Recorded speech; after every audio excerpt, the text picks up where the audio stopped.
good? How's it going, Games Done Quick? We are so pumped for this Superhot run. Really quick disclaimer. For the sake of this run and with the VR headset, we actually need to keep audience levels relatively low. So every time you see a level pass, I just want you to do a single clap. So practice that with me. Perfect. Thank you so much. All right, David, go ahead whenever you're ready. Time is going to start as soon as he grabs the first weapon. All right, thank you, GDQ, for having me on the stage. It's an honor to be here, so let's go ahead and get this started right away. Normally, new runs require you to delete the save file. This guest disk will pretty much simulate the same thing. And as Ruby stated, time is going to begin when we first grab the gun. First, we got to go through this little bit of intro here, a little bit of waiting. All right. We all ready? Yeah! All right, we got to get through this boot up just really quick. Can somebody count me down from 5? 5, 4, 3, 2, 1, go! All right, we're into Superhot VR. Time only moves when I move, so I'm going to be moving a whole lot. You can see me constantly twirling my hands here to make time move. You don't move around normally like you do in regular Superhot. You use pyramids to do scene transitions in order to move to the next part of the stage. That's going to be pretty important later. I'm not very good at throwing, so I'm going to be avoiding that for a bit. I'm going to go ahead and show the first main mechanic real quick, because normally when you go through a scene transition, I was not supposed to show that, whatever. You do not carry a weapon with you, but if you grab the pyramid first, and then, that's a problem. If you grab the pyramid first, then grab a weapon, you have a split second to get that done.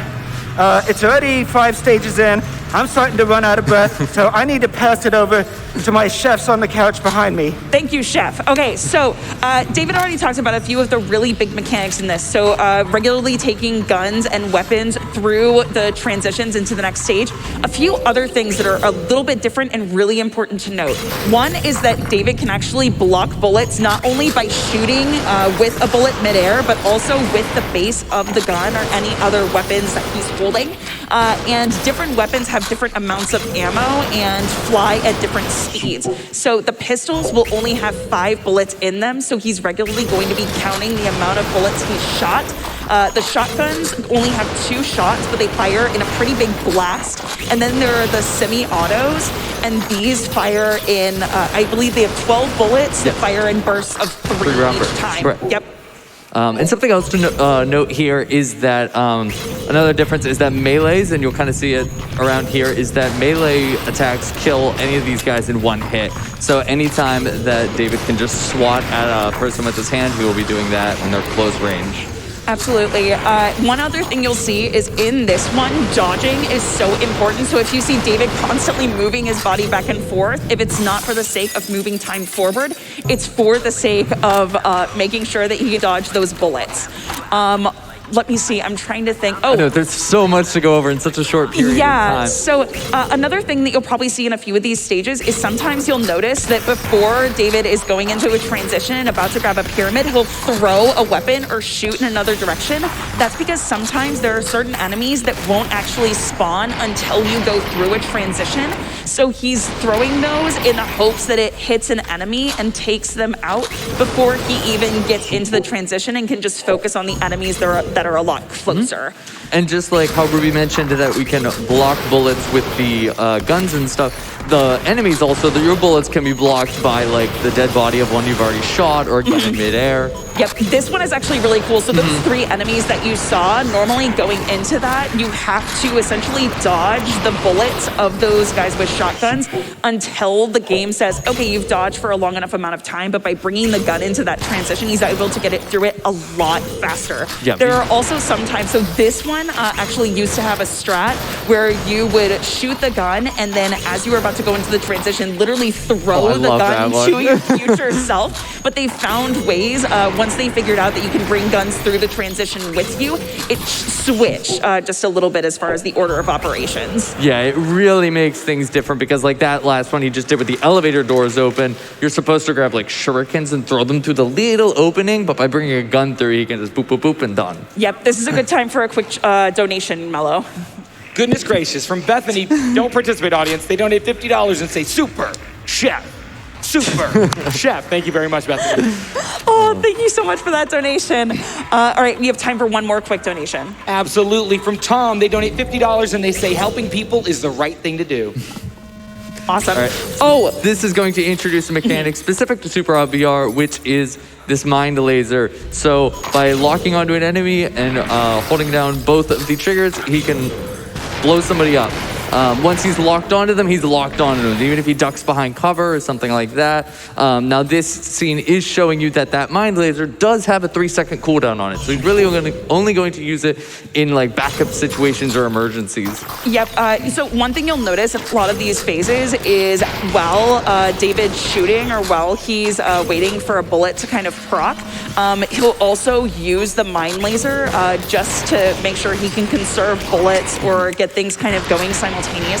And on the bridge there, which we're already 4 stages ahead of it, I know. but there is another one of those instances of as David was going into a transition, throwing a bottle so that it got an enemy and he could go into the next phase. Yes. There's another really cool thing here. So some of these phases, as we get later and later into the game, there are 19 stages total. Some of them will actually spawn weapons right in front of him, so he's able to quickly shoot up. And there's one stage that is coming up in just a little bit here that is one of my favorites. It's going to go so quickly that you won't even be able to see it, but there will be 2 knives in the air right in front of him. Oh, I do love that one. Yeah, with 2 enemies right to the side. So by grabbing those knives, quickly throwing his hands to the side, he'll be able to go through that phase before you can even see the enemies. It's so wild. Cool. But yeah, as we get into these later levels, you know, so a lot of these spawns are semi-consistent. Sometimes some can be random, but the way they move throughout the scenes ends up being random a lot of the time. So David is doing a lot of improv here to see like that enemy over there moved right instead of left. I need this gun instead of a mind laser or something. Yeah. All right, we have time for a few more donations. Certainly, from Kate, a $250 donations. They say, David, greetings from iGamer. I'm so excited to watch you beat this game super fast. Thank you so much. I mean, one more. Sure. Let's see. We have, from Chef Yes. They donate $25 and say, Chess Yes. Thank you so much. Okay, so going into these final phases, like Zik was mentioning, a lot of the enemies are going to move pretty randomly, but on top of that, as you get to harder and harder phases, even though one thing that's really cool is you have a lot more guns that spawn into those phases and a lot more weapons, so there's going to be more for David to work with. When it comes to the weapons that each enemy spawns with, it actually becomes more and more random as you go. So you can't always bet on which enemy is going to have which weapons. Yep, here we go. Here's the knife phase. Yep, it's already gone. It's already there gone. was 2 knives that spawned there, 2 enemies to the side. All right, let's... Watching this in full motion just never ceases to amaze me. It's so cool. Yeah, and this particular stage actually has 6 weapons that spawn in front of you, like shotguns, semi-automatic, so there's a ton to work with. This one's really, really cool. So basically, David's going to bring through that axe in the transition to quickly throw it at an enemy and then has a few guns that spawn right in front of him for him to quickly take out the enemies that are above and just a little bit further away. And you just saw another instance of when the bullet didn't quite hit, just quickly proccing with that mind laser. It's a good way to just finish off a level. Yeah, these final levels have a lot of improvisation. So most of this, David's doing entirely on the fly. And something else to note is that, like we talked about the different gun types, and the shotgun has that 2 shots, but they're in a nice wide burst, and sometimes he can take out 1, 2, 3 enemies if they're clumped together really well with 1 shot, conserving some of that ammo. Yeah, absolutely. We have time for one more donation. Y'all are so fast. I can't even. From Anonymous, they donate $400 and say, I made this donation with 1 hand. Amazing.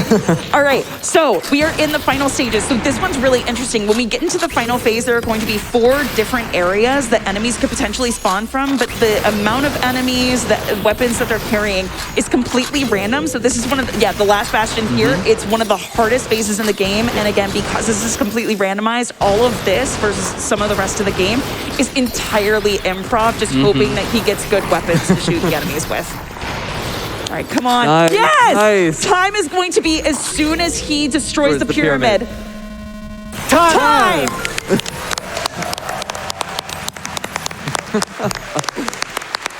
Yeah, please stand up for that. That was amazing. David's on his feet. Y'all get on your feet. Give it up for David TKI, everyone. Oh, Incredible run. This is David TKI. That's Zig 3. I'm rubiehart. And you just saw it live in 8 minutes and 52 seconds. Superhot VR, sub 9. Sub 9. Sub 9 is really fast. I'm proud of that. Oh. So that's it. That's Superhot VR. If you want to check out the game, there's IL leaderboards. If the full game looks too intimidating, you can do real-time runs. You can do game time runs. Thank you so much for having me. I really need some water now, so I'm going to toss it back to the host. Thank you so much. Thank you, David. Yeah, keep that applause going for David TKI. Just fantastic. Love the physicality. I have a quick update for you all. We just passed the $29,000 point of the $30,000 to hit that one-handed warpless incentive for Super Mario Brothers. I hope we can see it. It's coming up, I think, next. We have a donation from Neon Kodiak for $125. They say, here's my D20 roll, chef. Wasn't happy with my first roll, so here's my roll 7 and my re-roll 18 combined. Thank you very much for that. And I need some water too, so we're gonna take a quick break. Stick around, we'll see you soon.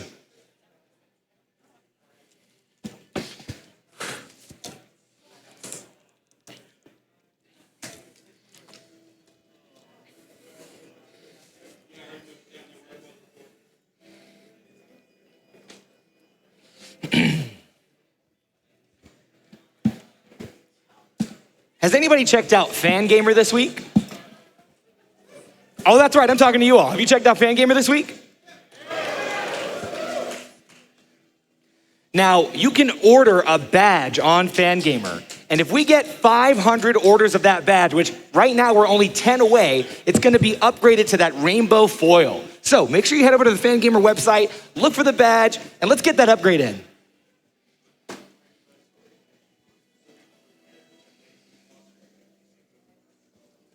It's actually 491 out of 500 to go.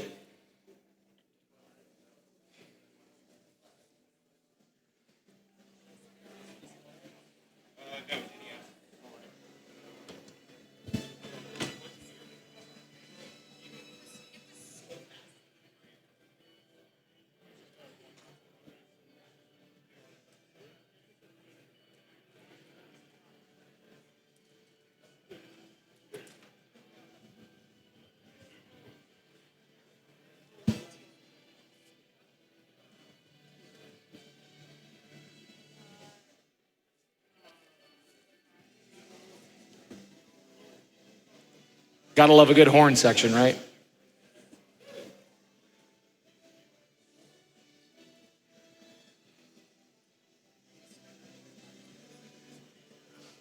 One of my favorite things to do when I'm sitting in the audience watching any GDQ run and some great music is on is to look around and see who else is a head bopper, because I'm a head bopper.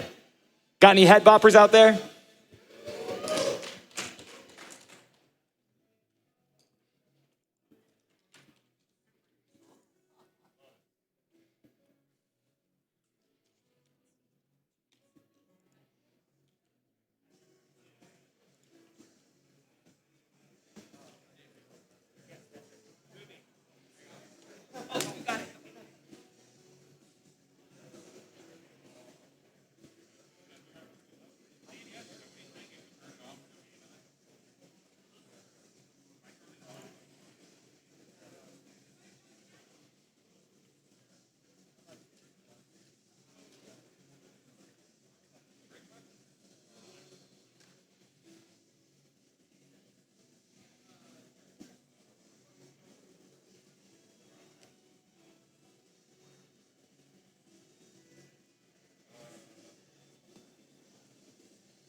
All right, welcome back, everyone. We have a $50 donation from Ball, who says, holy moly, that run was super hot. Thank you very much for that, Ball. And now, a word.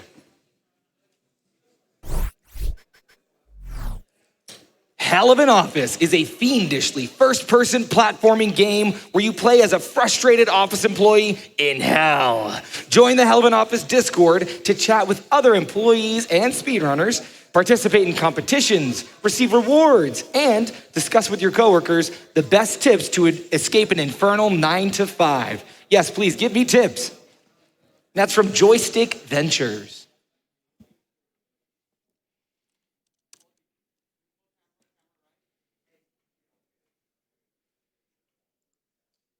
I was just talking about Fangamer. Did you know that Fangamer is a video game merchandise company based in Tucson, Arizona? They have shipping worldwide, and 100% of the profit from sales of GDQ merch through SGDQ 2023 benefit MSF. Visit fangamer.com/GDQ to see the full lineup. Right here on screen, we have a ton of cute things, including that badge I was just talking about.